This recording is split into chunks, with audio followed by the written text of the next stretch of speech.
Welcome to our Protivity and Robert Half Collaboration Forum. It's great to see you all here.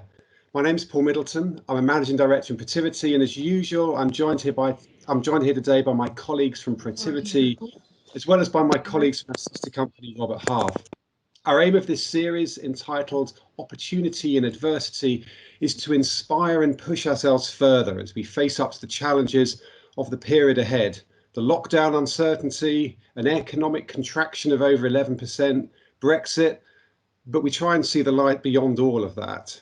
Within this adversity, we believe there lies opportunity.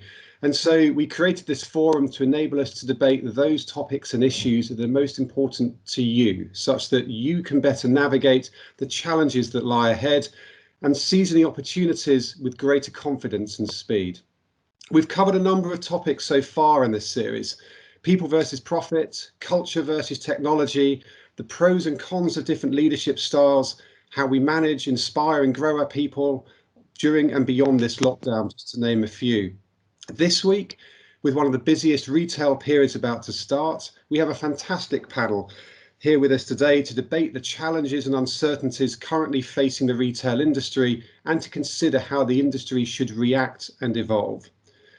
Before we launch into the debate, as ever, I'd like to remind you that a key ingredient of this is, and to make this morning a success for you, is your participation in the debate. Because without this, there really is no debate. So as normal, I'm going to be consistently encouraging you to come off mute, give your opinion, raise your hand in Teams, and be bold and just get involved, or at least write it in the chat.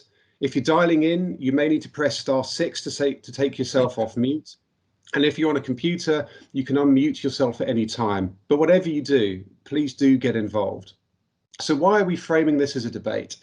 Well, for weeks now, we said that we believe that now more than ever is the time for us and you, our clients, our friends, our partners, to plan and deliver change. Because without change, without disruption, we run the risk of rapidly becoming irrelevant in the dynamic world we are living in. And we think that if you can hear a broad number of perspectives that dig deeper into the topics that are most important to you, it will help you make bolder decisions and hopefully the right decisions. So the focus for the debate this week is on the key challenges and uncertainties currently facing the retail industry and how the industry should best evolve. And there are so many themes we can explore here. As the virus took hold, retailers across the world experienced an enormous shock to both supply and demand on a scale never experienced before. From forced closures of factories and the ripple effect this had on the supply chain, through to the exponential growth in e-commerce and digital channels, the impact and changes have been far-reaching. In the UK, this impact saw over 750,000 businesses close in the first lockdown, with over 350 specialist shops likely to have to temporarily close in the run-up to this Christmas. Recent research by Down Your High Street highlights significant shifts in consumer habits and expectations during the pandemic, including a drop in loyalty to brands, with a demand instead for basics and value. But the question remains, how much of a catalyst for change will the last 9 months really be to one of our most mature industries? Today, our panelists will explore this topic and more besides, and I'm very pleased to introduce them to you. Firstly, I'd like to welcome Sean Wills. Sean has been Finance Director for Clothing and Home at Marks & Spencer since 2018. He brings over 25 years experience in the consumer sector across a number of household name retail businesses, including CFO at Superdry for 3 years and stints at the White Company, Fat Face and New Look. Sean's specialism and background is predominantly finance, but he's also led e-commerce, IT, logistics, strategy and business development, HR and legal functions.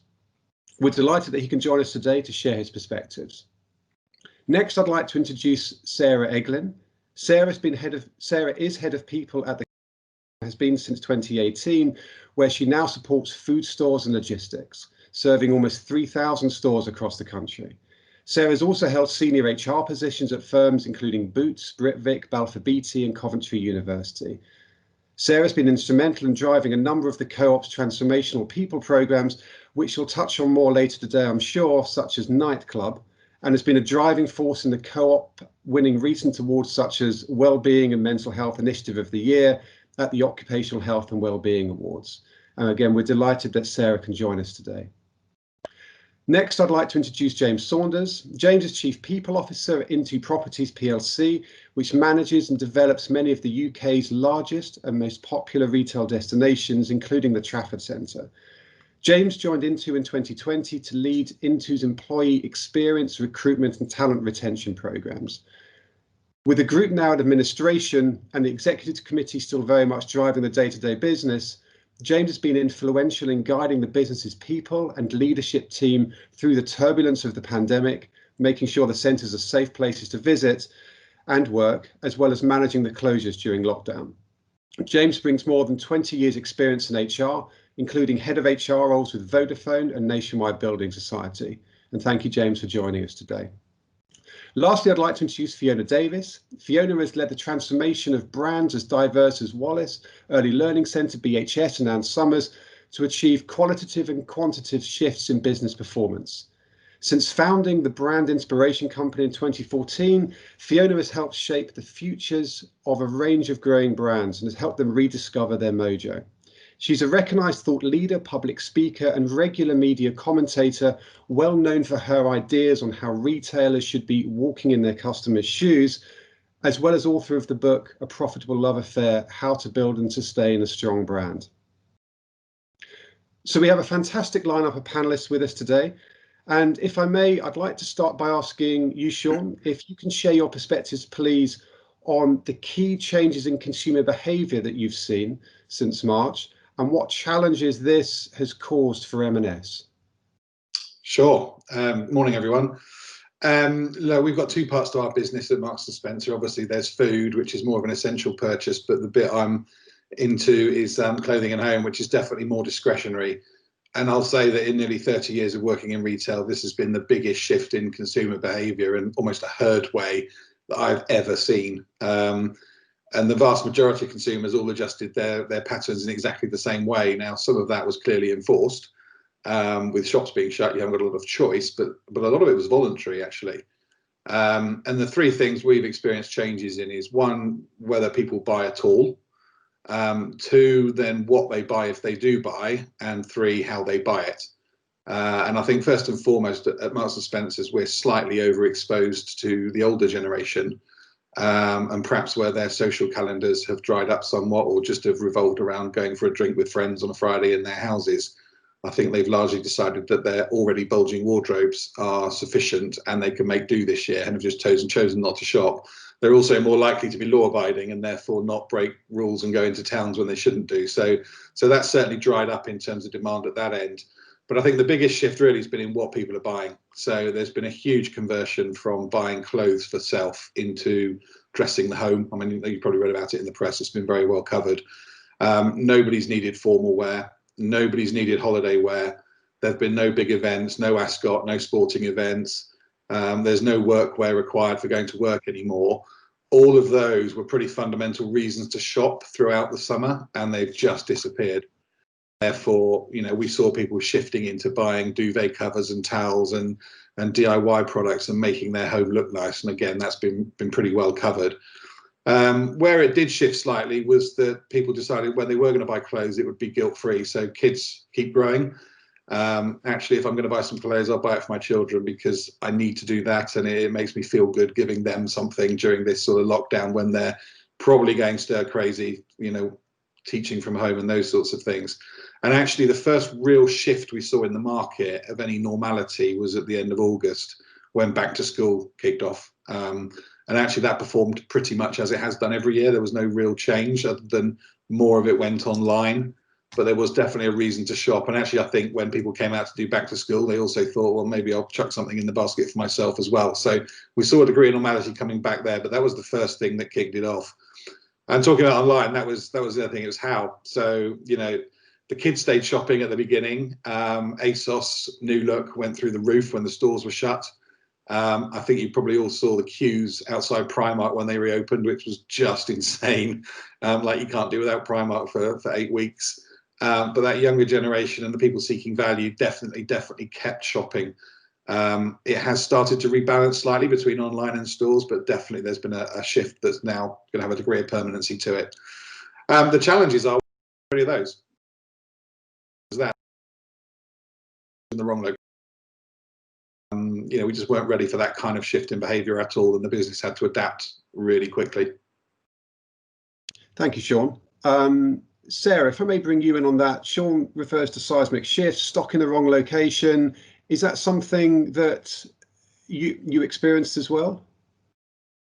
So at the Co-op, some of the things that you've talked about, Paul, I think we saw really early on in the pandemic. So one of the key shifts, as you've also said, Sean, is around that shift to value.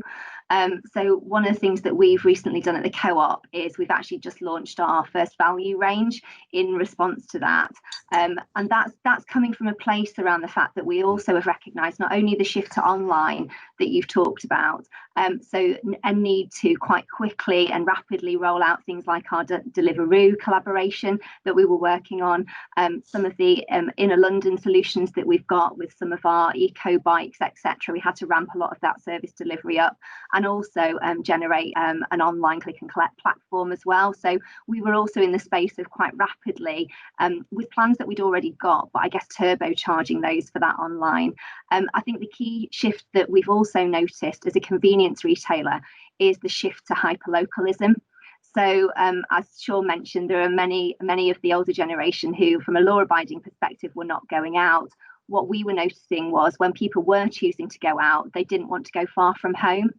And whilst obviously the release from lockdown and then lockdown again has generated some patterns in behaviour, to be honest, we've noticed not a significant shift once we release lockdown. So we're noticing that those people who were not probably shopping locally before are continuing to shop locally, which is interesting potentially later when we talk about the resurgence of the high street and what that means. And it'll be obviously really interesting to hear from James around into and the out of shopping, out of local shopping experience and the changes in that. So for us, I think the challenges were around responding with something that we know from a potential recessional perspective, we need to have a value range for our customers, because many of them in our communities locally can't get out and can't travel that far normally, let alone during a lockdown period.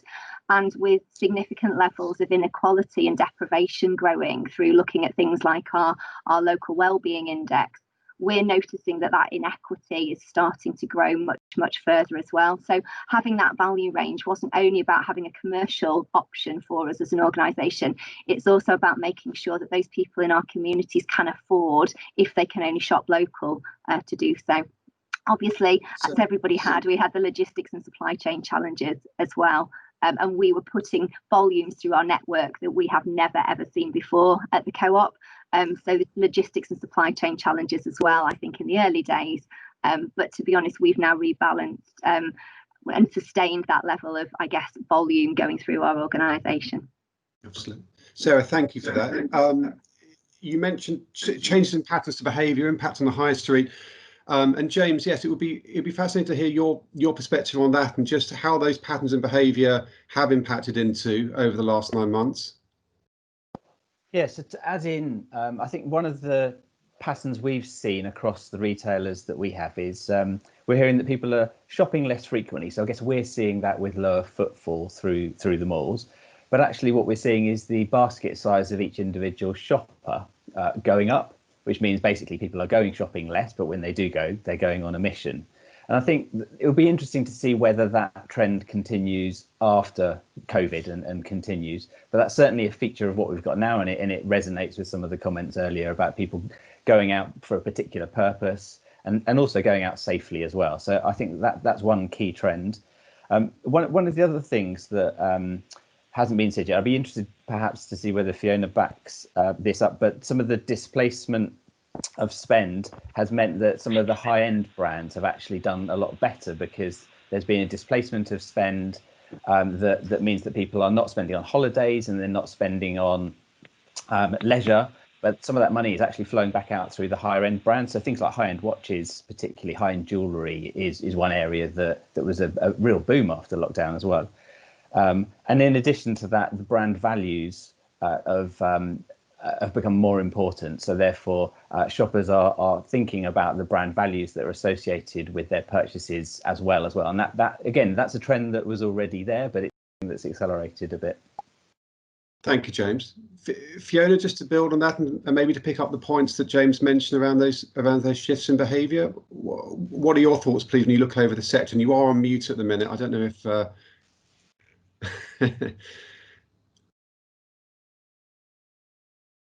Okay, unmuted now. There you go. You're unmuted. I think everybody has picked up some incredibly interesting trends that have been observed, and all of them very apparent in their different ways. I think the grocery sector did an unbelievably strident job in the early part of lockdown, responding to the extreme behaviour that we were all exhibiting, and the anxiety that was obviously being expressed by buying loads of loo roll and everything else. That it seems like a distant memory now, but as I observe and listen to everything that everybody has been describing, what I'm reflecting on is the change in behaviour and patterns of emotions that I observed in customers and heard through my clients, which are now being reflected in the way that you're all talking about your respective businesses in terms of how customers have responded, what they're buying, if they buy at all, as Sean said, and how they then buy.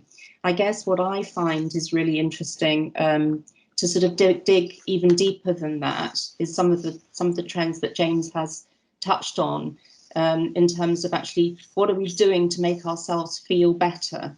Because once we can get enough food, we can get enough loo roll, we can get enough cleaning materials, and the grocers have done such an amazing job in enabling that to happen, increasing delivery slots as you all did to get deliveries out to vulnerable people who couldn't otherwise have shopped.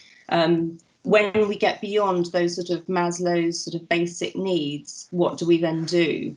Well, exactly as Sean also alluded to, we buy things for our kids that makes us feel better. We start to then buy ourselves treats that feel allowable, which even if we had an excuse to wear a smart dress or high heels, probably not going to be those things.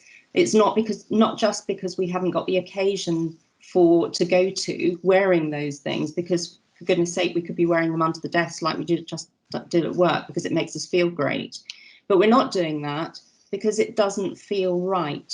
So this sense of tapping into the values and the purpose of a brand that James has alluded to, I think is absolutely right. We're buying things that make us feel better, that make our home feel cozy and snug and smelling lovely and bath stuff or whatever it is, but we're not going to buy things that make us feel guilty whilst other people are struggling and suffering, and that feel sort of gratuitous. And we're investing in brands that actually have values that stand up to scrutiny in a very challenging environment. Thank you, Fiona. Sean, if I may come back to you, everyone here so far has talked about uncertainty, changes in behaviour, changes in buying patterns, and equally on this call, we have a number of people who will be in leadership positions where they're looking at budgets for 2021 and scratching their head a little bit about how things are going to change. But you're at the sharp end of this with huge change in consumer behaviour, but having to plan kind of months ahead in order to get the stock in, let's say, for next summer. How do you manage and forecast for that as an FD with this level of uncertainty? It's incredibly hard, actually. We're not really geared up for this. I think whilst retail can be incredibly volatile in the short term, we all know that sort of, the sun comes out and sales can go up or down by 20% in any given week. But actually, it's reasonably predictable in the medium term. You could all probably guess where the peaks are coming next year. It'll be Christmas, it'll be Easter, it'll be back to school. It's those things don't change year on year. This year, there's a lot of things that have happened that we cannot work out whether they are permanent or whether they are temporary. And Sarah's just referenced the value proposition. And there is clearly, when you look at where market share has gone in my sector, the people that have picked up and won the most are the likes of Matalan and George at Asda. They're the most noticeable ones in the sort of top 10. And that could mean one of two things. It could be because their stores are in convenient locations for how people feel at the moment. It means they don't have to go into the shopping centres where they're busy and indoors. They can go to an out of town where they can go by car and they feel safer and they're out in the open air. And it's easy to pick up your clothes from Asda because I've got to go there for food anyway.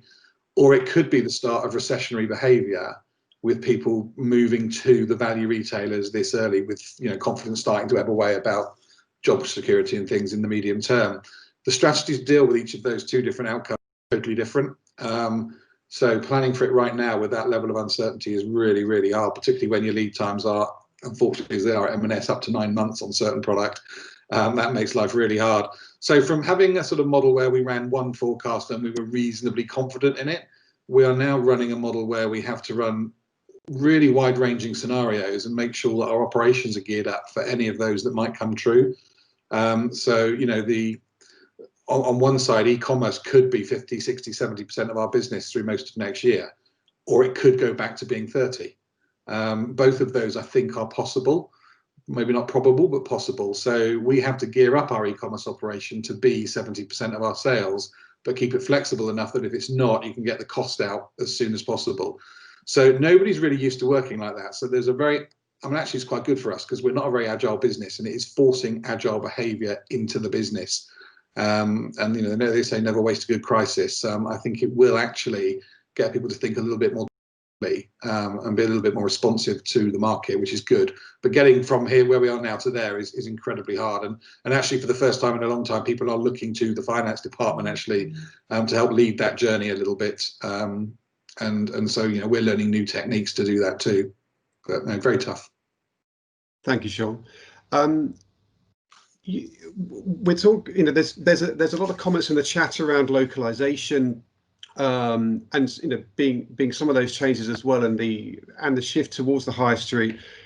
Shopping centres, James, as well as shops inside them, look to differentiate themselves by creating an experience for the shopper. And as we see the growth that Sean referred to in online shopping, and that's grown exponentially over the course of this year. How can the shopping centres, James, in your view, and the high street shops still attract the customer footfall that they need to survive? So I think from a shopping centre perspective, and to be honest, it's the reason that I joined the business of Into.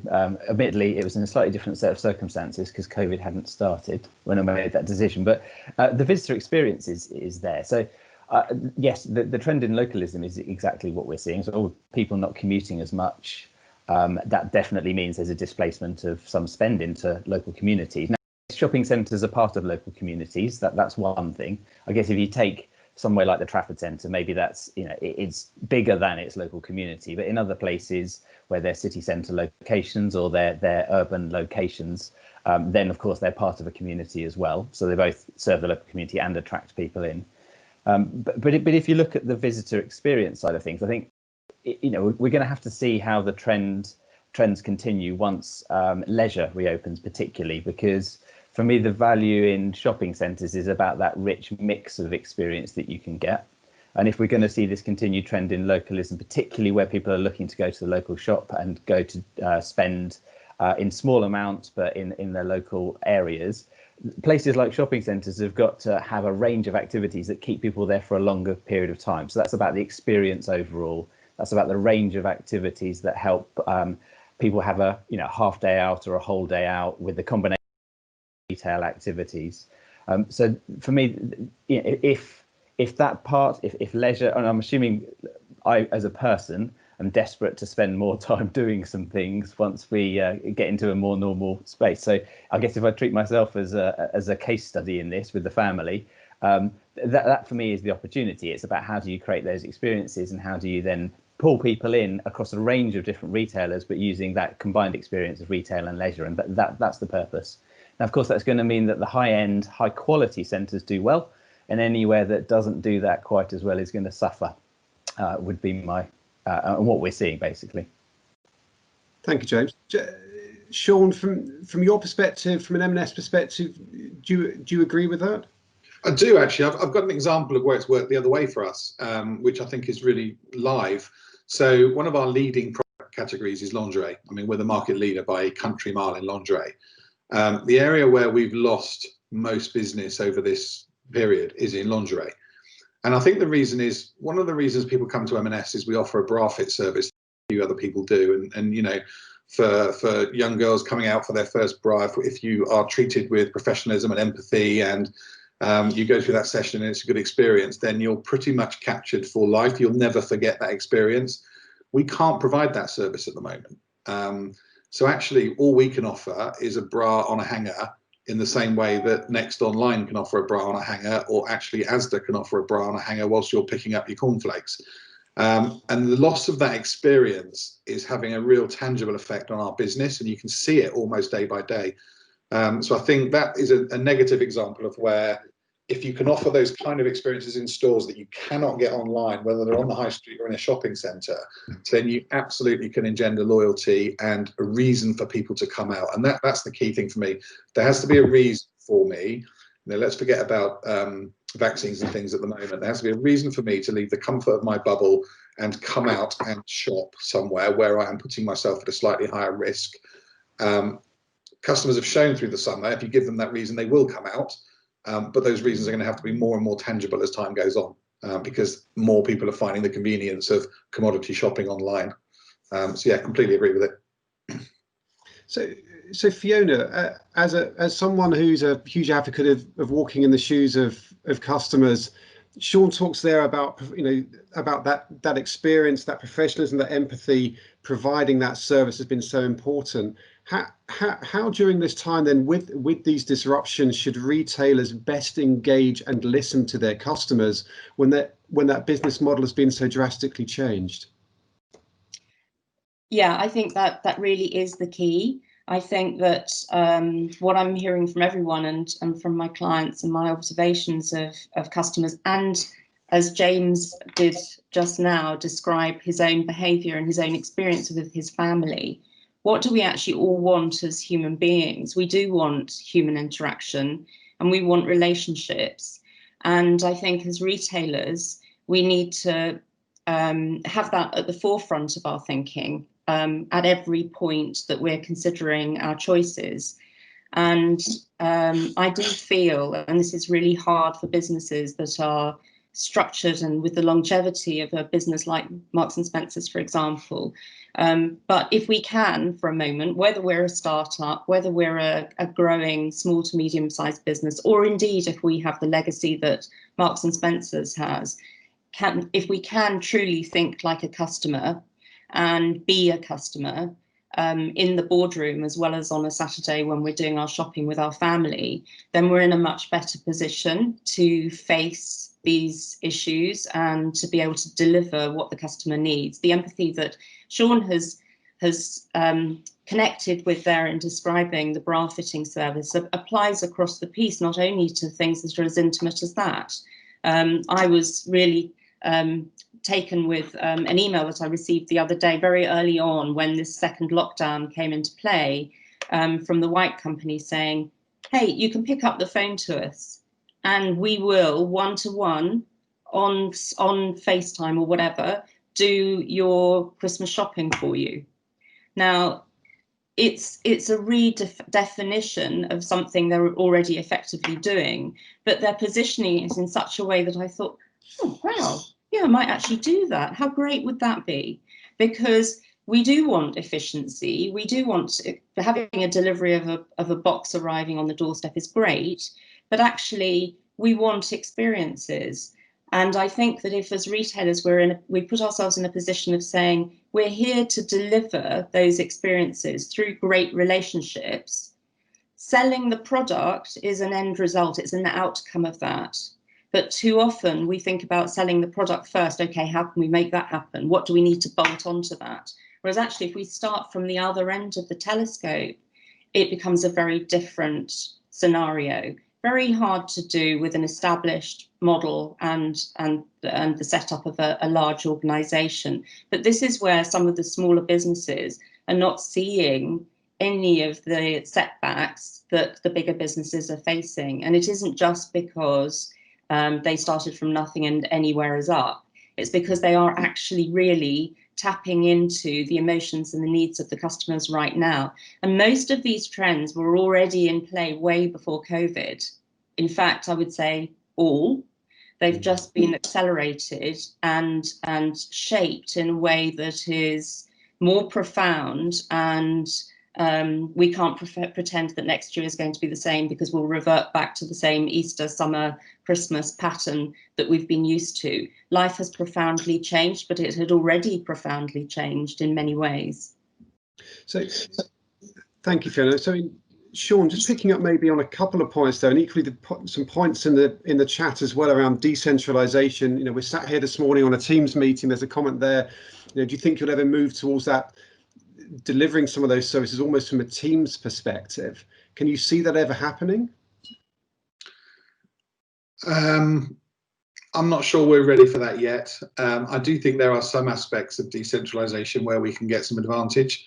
And I think it is, as Fiona was saying, in terms of understanding where the customer is. I've been in retail for a long time, and actually I think our industry is quite lazy in terms of talking to the customer. We are almost in a perfect market. We can see what all our competitors are doing and what they're charging. We have absolute infinite access to our customers just by standing in a shop and chatting to them. And we choose not to do that very often for some reason. We like to sit in our ivory tower and think that our data will tell us what they're doing. And increasingly data can do that with the online business, but we've had this data available to us forever. And I think one of the things we're encouraging is to go back to the old-fashioned way of doing things, which is stores feeding into the centre about what's going on in their area. And actually with regional lockdowns, and clearly we're going to see more of that going forward, that becomes more and more important, because we are seeing quite radical differences in how Wales has performed over the last few weeks versus Scotland versus England. And retailers always set themselves up in geographies to monitor. And in my entire career, I've never really seen that much difference between any of the geographies. The UK behaves reasonably similarly, apart from where there are holiday differences. But at the moment, it's very different. And the people that can help us with that are the people that are dispersed across the country and own their own part of the business. And I do think we need to take advantage of that. And a really frivolous example, going back to how difficult it is to predict next year. This year, I reckon on my mental arithmetic that everybody's bought about 12 duvet covers. That's the only way the numbers can stack up. Now that's happened for one of two reasons. Either people have decided I don't need to buy as many clothes as I used to, but my home looks really nice when I buy a new duvet cover, so I'm going to redirect some of my budget from clothing into duvets, and that is a permanent shift. Or people have now got an airing cupboard so full of duvet covers they're never going to buy another one as long as they live. How the hell do you work out if those is true? You can commission market research. I can pay Verdict for a report for £5,000, or I can get the guys on the shop floor to get out in the community and talk to people about what they're planning to do, their behaviours, their confidence about going on holiday next year, all those sorts of things that can influence how we set our business up. And I do think that localisation will creep back in, even into an entity as big as us, where we're really not geared up for that. Okay, well that's great to hear, and I think is very much in line with some of the sentiment we see in the chat there. So thank you for that, Sean. Thank you, Fiona. I'd like to move it on a little bit as well, maybe bring in Sarah and James again, just on some of the people aspects of this. So Sarah, you're leading the people across, as I say, a huge number of co-op shops and logistics. What people strategies have you put in place so that your business and your people remain as resilient as possible during these times? Yeah, so it's challenging, isn't it? Because with 65,000 colleagues, there's not always one size fits all in these times. I think there's a couple of things, Paul, actually, that we've been trying to focus on. So the first one was our reflection, and very much actually building on Sean's point around, yes, there's a localization in terms of consumer behaviour, but there's also a localization in terms of colleague behaviour. And what I mean by that is, for many, many years, many corporates and large organisations have built and modelled themselves with a really great command control centre in the centre, which understands patterns and insights and trends and all of that great stuff, designs things, creates amazing stuff, and then pushes it out to the stores to deliver. And what we noticed during COVID was this absolute shift to local decision making, and in many ways it's an overused word, but empowerment right at the front end and the sharp end near the customer. And in many ways I would use the word liberated our colleagues to make decisions that ordinarily they wouldn't normally be able to make. So one of the things that we've recognised at a Co-op is that actually we want to make that shift permanent in terms of embracing that empowerment and localisation for our colleagues to actually be the voice, as Sean's just talked about, of our communities, and also in terms of that local consumer behaviour. So that shift to empowerment has been really, really critical to us. The other thing that we've noticed, and again, we've been campaigning around safety and security of shop workers now for several years. And some of you may have noticed last week, again, it was Shop Workers Safety Week, campaigning with us store on this very point. And one of the things that we've noticed in terms of resilience is the increase in local crime, and that crime being committed on our colleagues in store. And recently we published some data relating to this. And again, we're talking in the press about this last week, that even in 2019, 400 shop workers were attacked every day. And that's not just verbal abuse, that's physically assaulted, which is quite shocking if you think about it. And us as a Co-op, we were noticing through COVID that trend getting larger and larger and larger. And what's interesting to note is that our data now says 36% increase on that number occurred during that first wave of COVID, which is really quite staggering. And recently, what's also quite interesting is a poll of the public that said, actually, do you recognise shop workers as key workers? And over 90% of them said, yes, absolutely. They've been providing an essential service to our nation and are key workers. And then asked, did you in any way verbally or physically abuse any of those shop workers during that first lockdown period? And 1 in 5 people staggeringly said yes, which is quite incredible when you think about that. So yeah. Resilience and safety and security of our colleagues, as well as empowering them, has been really critical to us as a Co-op, and putting interventions in place to ensure that they feel more safe in their place of work has been really critical for us. Thank you, Sarah. Yes, indeed, they are shocking statistics to hear. James, if I may just ask for your perspective on this as well, probably coming from a different perspective, but obviously, from being the Chief People Officer at Into and managing the disruption to that business, how have you then worked with the staff to keep them resilient, but also that leadership team as well to guide them through these times and to give them purpose? Yes, certainly. Just to echo some of what Sarah was saying there, actually, it's something that we've seen well.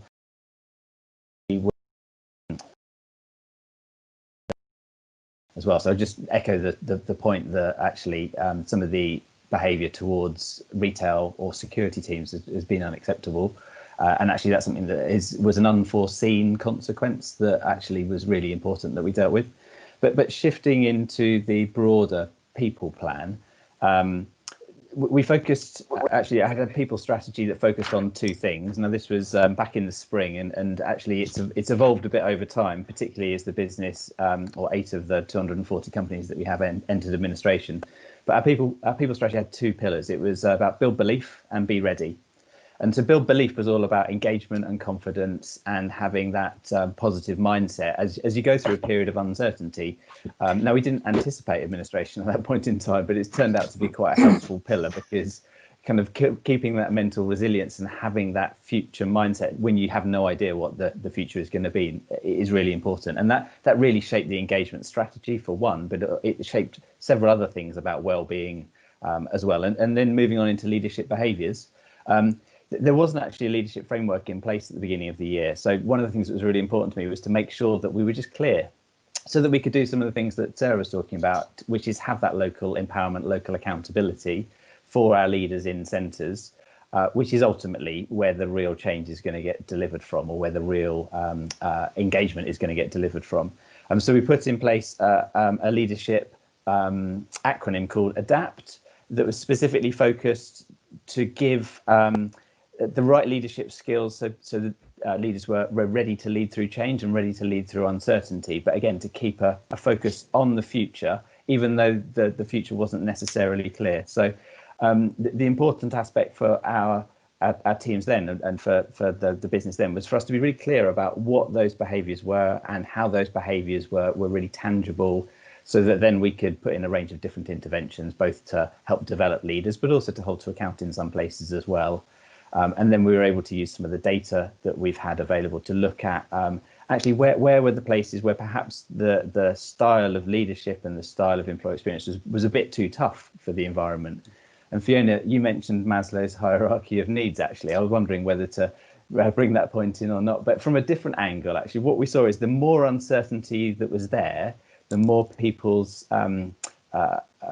drifted down the Maslow's hierarchy of needs down to basic levels.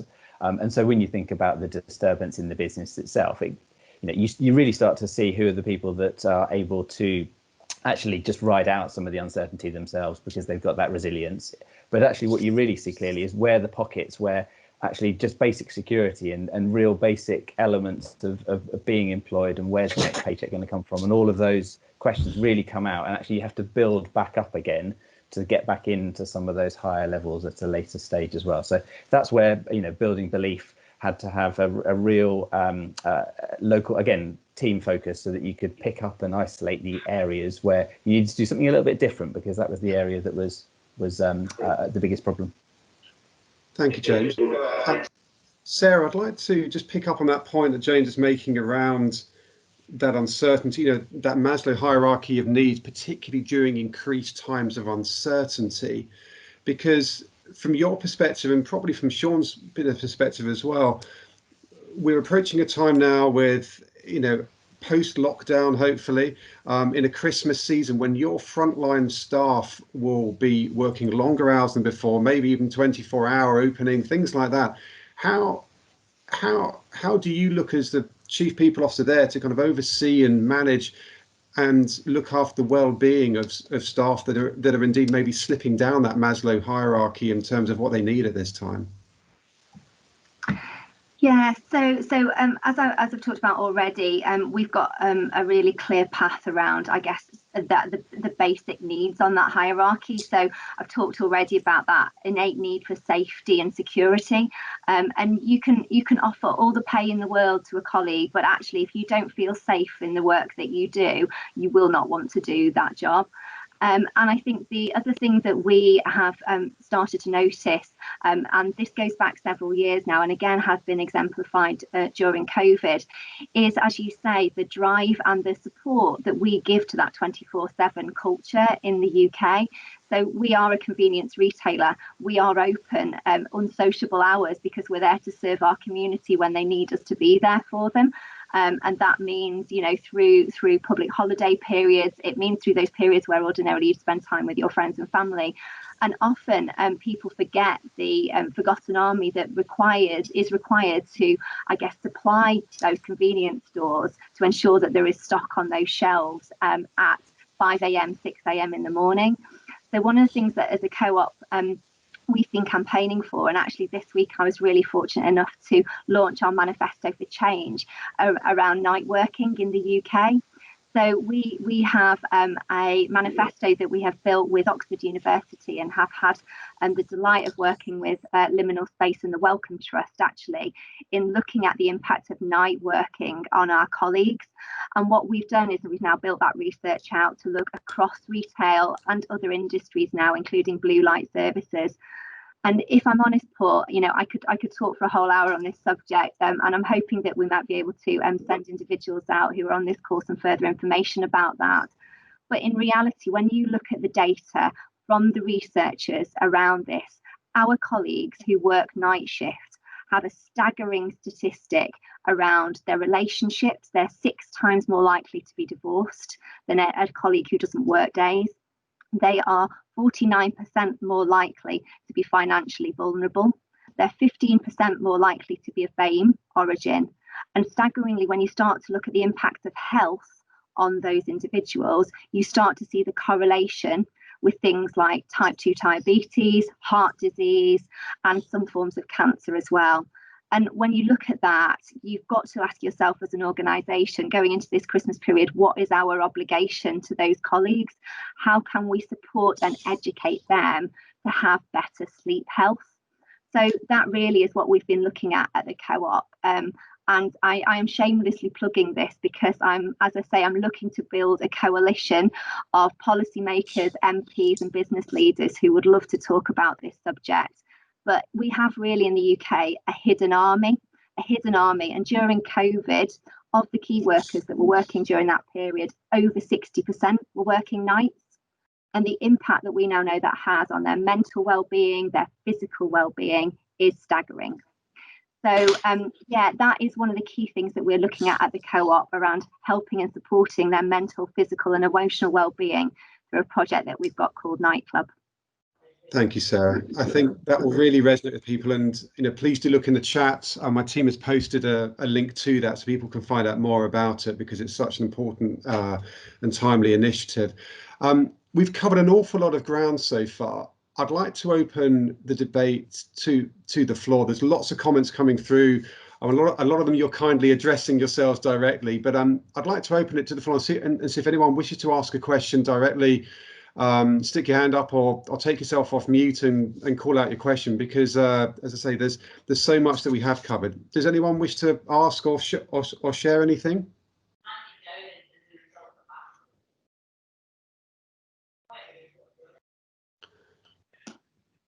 We'll give people a minute to fumble with the mute button, and then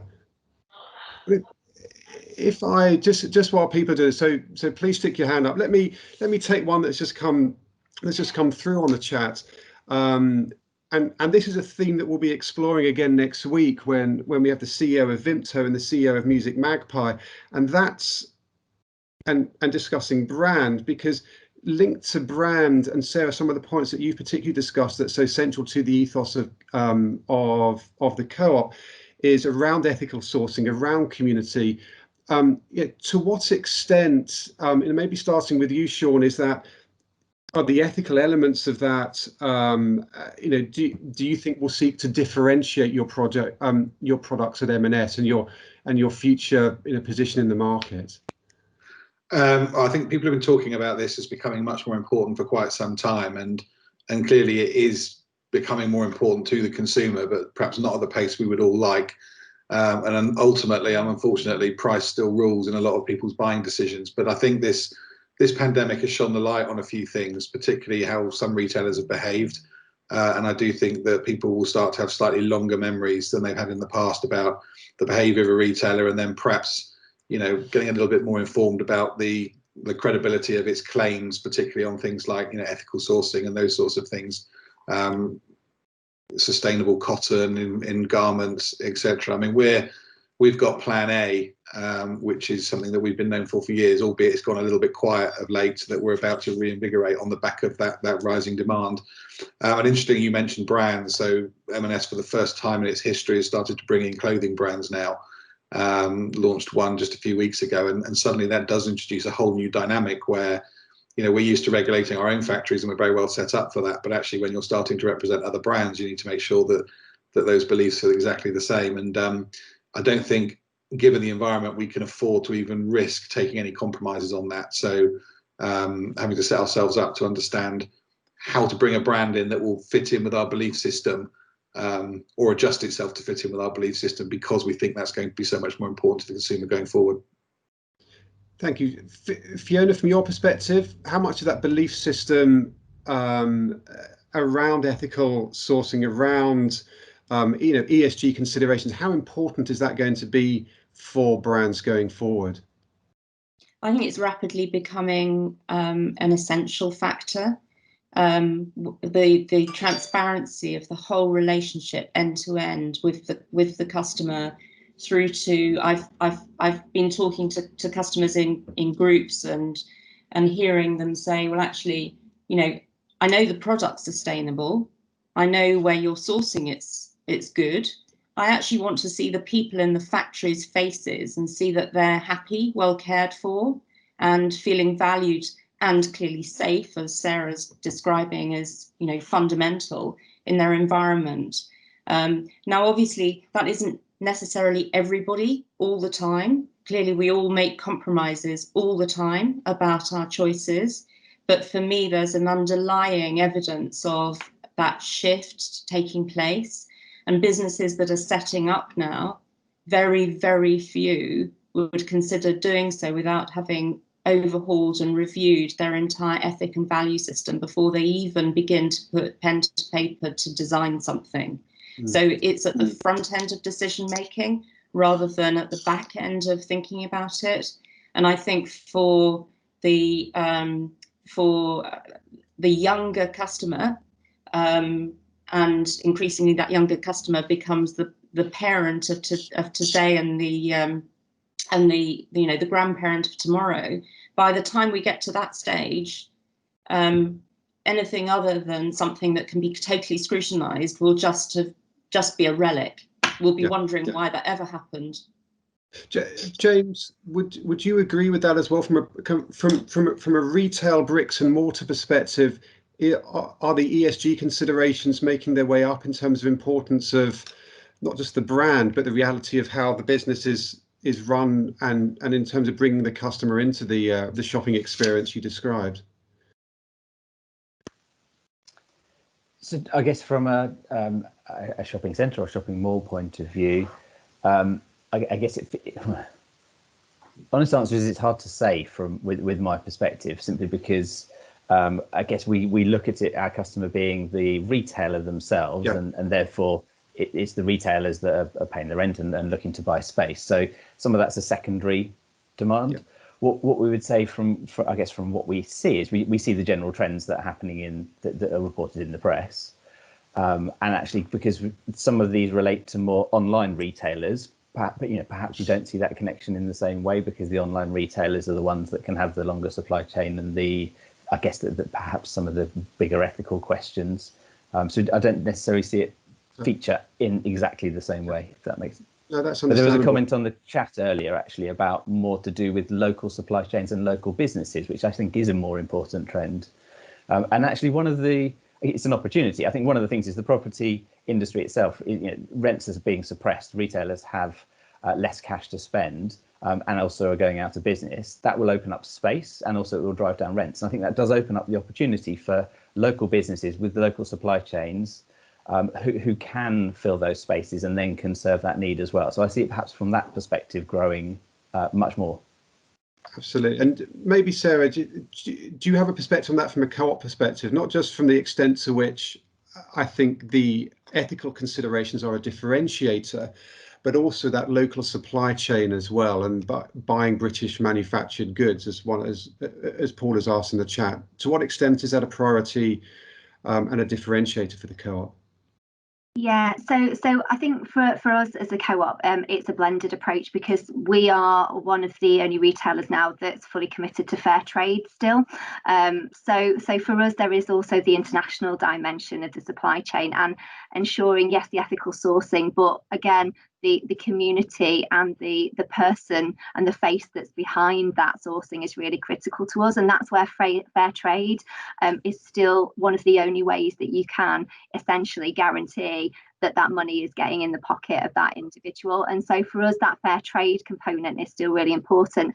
However, I would say is when you look at things like our 100% British beef commitment, which isn't only in, I guess, the protein lines that you would see in our stores, but also in all of our ready meals and everything that we would produce, that is also critically important to us. And much of our fresh product is British product. So we, way before the Brexit conversations, were wanting to transition to that local sourcing, and many of our supply chains are in the UK. Which we're now starting to see an interesting strain and trade on some of those as more consumers, but also more retailers are looking to shift to buy within the UK due to the Brexit dynamic as well, which gives us an extra layer on this as well. So what I would say is, from a co-op perspective, we aren't UK only in our ambition. We are, I guess, from a sustainability agenda as well, looking internationally. Fair trade is still really critically important to us, but that British supply chain is something that we do as well, and believe is one of our unique selling points to our customers. Thank you, Sarah. We've 5 minutes left. Again, I'd just like to just change the focus slightly and ask you all to look into those crystal balls. We've talked about disruption, we've talked about change. You've talked about the impact on your business that you've seen. What do you think, just quick perspectives, I think, from each of you. Sean, if I can maybe just start with you, how do you think the shopping centre, the high street, the out-of-town mall, the online experience, how is that going to change over the next 24, 36 months? I think we've seen a reset now that is not going to reverse, not in totality anyway. So, you know, commodity product is now going to be bought online and delivered to home, because it can happen in 24 hours. And I suspect before too long, we'll be doing same day deliveries from stores that, you know, might end up being fulfillment centres for certain businesses. I think town centres, it's not going to be any good anymore to just sell stuff in a town centre. You have to have that reason for going there. It's going to be about a service proposition. It's going to be about obtaining something that you can't get online. It's going to be about a point of difference. It's going to be about that whole experience of being in the town centre, the reason to visit. That's definitely going to happen. I think there's a permanent shift in.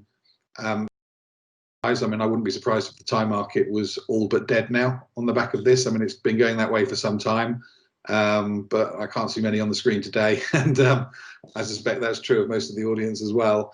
So, you know, those businesses that are in men's formal wear, you can clearly see they're starting to be distressed.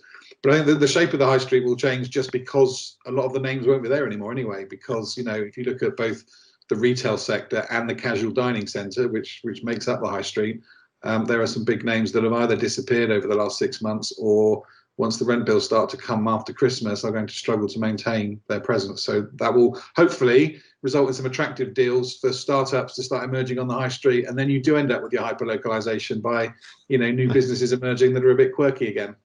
Absolutely. There's Beats and FD. Fantastic. Thank you, Sean. James, if I may just come to you on that as well. You know, as you look at those, you know, as your retail malls, as the, you know, versus the high street versus the online experience, how do you think things are going to change in the next 36 months? Well, I completely agree with Sean's points and just build on them in a couple of places. Some of them are things that I think we can see trends that are starting to emerge, and some of them are a bit more personal hopes. But just to give a practical example, to give another example to in-store experiences, one of the things Adidas have tried with their flagship store is a trainer cleaning service, and innovations in experience that pull people into retail and into stores. I think that's going to be quite exciting, because that's going to be what takes people into those places. It's things that you can't do online, or having that seamless experience that means that you connect online and physical with an experience in a way that actually makes it really meaningful. So I think that's quite good. And I think the hope side of it is much like Sean is saying, is that some of the space that's created creates opportunities for local businesses and innovation, and starts to bring exciting. I think that the reset, if there's going to be an optimistic look to it, is that it will be a driver to innovation, and it will create new things that actually we've maybe seen some emerging signs of, but we can't accurately predict yet, because we've got to see them wash through a little bit more. But that's my big hope. Thank you, James. Fiona, quick 30 seconds from yourself, please, just on the big changes you think will occur. Well, it sounds like we're all hugely agreeing. I think absolutely it is more and more about the experience. Things that we can buy online, we will. I've called them second-hand experiences for a long time. Anything that is sort of second-hand and unemotional, that we care less about, and it's all about convenience and speed of delivery, great. But actually, where we do want to engage, touch, feel, experience something wider about the brand, I think James's example of Adidas was great. Also, Lululemon comes to mind with their exercise classes, all of the things that Selfridges do all of the time. And any of these innovative brands actually don't start with the product entirely. They're starting with the proposition. What is the experience? What is the feeling? What is the ethos of this? What is the reason for this brand to exist? And the product is a component of that, but it's not the whole thing. And that's the reason why we go out, why we engage, and why we want to be part of something. We're part of that brand rather than just buying into the product. And that's what vibrant businesses have got to deliver on, that promise. Absolutely. Thank you so much. Sarah, final comments from you, please. So I suppose, I guess, building on the themes of what I've been talking about this morning, for me, I think, you know, the key things that also we need to be thinking about are also the things that will impact our communities as well, and our society.